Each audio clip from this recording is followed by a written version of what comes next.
The situation in Calais has deteriorated a lot since the Calais jungle was destroyed. I think it's that divide and conquer mentality from the authorities, and it's working, keeping people scattered and running, keeping them apart, hiding in dark holes around a pretty miserable city. When I tell people that I'm coming out, people often say, oh, I thought the jungle was gone, I didn't think there was anybody there, where's the camp now? And people don't realise that there isn't a camp at all. There isn't a kind of central place where people can sleep and have some sort of community. They're kind of dispersed around Calais and Dunkirk. Over 700 people sleeping rough. Outside it's really, really cold at the moment. In Dunkirk it's the same. They've opened up accommodation centres, but lots of people are still sleeping rough outside. So with Refugee Community Kitchen we provide hot, warming, nourishing, balanced meals to a lot of those people. Sometimes it's the only meal they eat in a day. So people are spread around Calais and Dunkirk, often in industrial estates or in bits of woodland and scrubland around the city. Spirits are low, there's less of an infrastructure, less community, less guidance from older people for the younger ones, so it's pretty hard to watch, and it's harder to support when their mental and emotional health is deteriorating. The conditions that these people are living in at the moment are worse than they've ever been for people in their situation in this part of northern France. They're without shelter.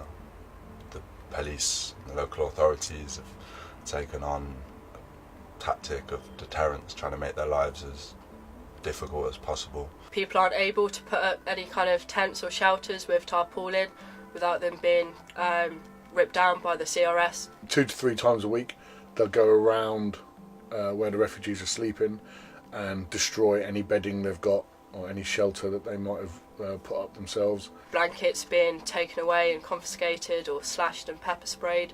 So it's a really difficult situation in terms of trying to distribute aid, because so much is just then going to waste and it's unusable. Like we've seen some media attention over the snows, where people are out in the snows and police are still taking their blankets from them every single night. The need is actually more intense, really. There's no accommodation, there's no community groups for people to be involved with. And especially a lot of them late teenagers, early 20s, these guys that need some form of structure and support from people of their community that used to just naturally happen, because there'd be big groups of people in their homes, they had community centres, they had leaders, they had these support structures, where now everyone is so fragmented across Calais. There's just hundreds of lost kids out in the cold with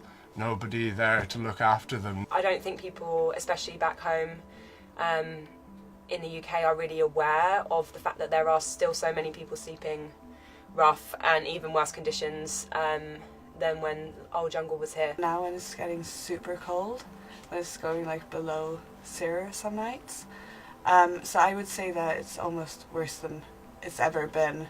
People, like, not all of them are sleeping rough outside, and it's just heartbreaking to meet them every day, and you just see them getting weaker and weaker by the day. And yeah, there's more of a need for volunteers and donations than ever, especially because it's no longer making the news in the UK or France. It's become the status quo. It's been normalised, the horrific situation, the horrific conditions that people are living in.